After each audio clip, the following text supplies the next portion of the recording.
ప్రియమైన మా పరలోకపు తండ్రి, పరిశుద్ధమైన దేవా, నీకు వందనాలు. నిరంతరము స్తోత్రార్హుడా, నీకు వందనములు చెల్లిస్తున్నాను. ఈ ఉదయకాల సమయంలో ప్రభువా, మీరు మమ్మల్ని సజీవులుగా ఉంచిన కొరకే స్తోత్రములు. మే 6వ తేదీ నాడు ఎడార్ల సెలయేర్ల ద్వారా మాతో మీరు మాట్లాడండి.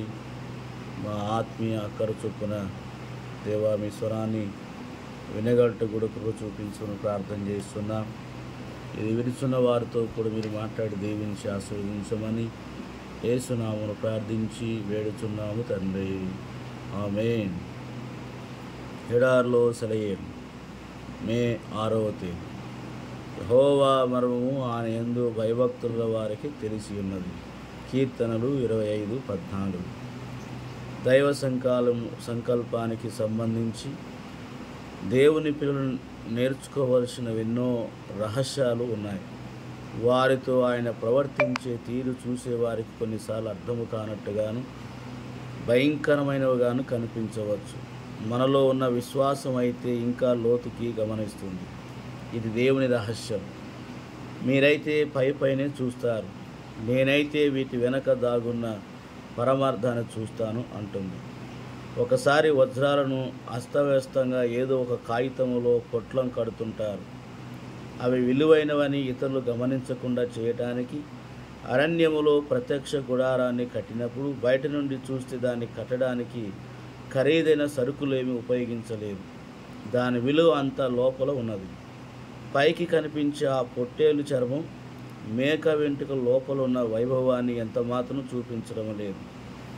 ప్రియమిత్రులారా, దేవుడు మీకు ఖరీదైన బహుమతులు పంపించవచ్చు. వాటి మీద చుట్టిన కాగితం మురికిగాను గరుకుగాను ఉంటే కంగారు పడకండి. అవి ప్రేమ, జ్ఞానం, దేవుని కరుణాల ఊటలను ఏమాత్రం సందేహించకుండా నమ్మండి.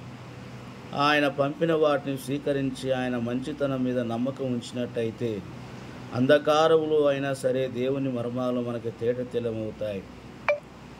మగ్గం తిరగటం మానేదాకా, నేతగాని చేతులు ఆగేదాకా వస్త్రంలోని వెన్నెలర్థం కావు.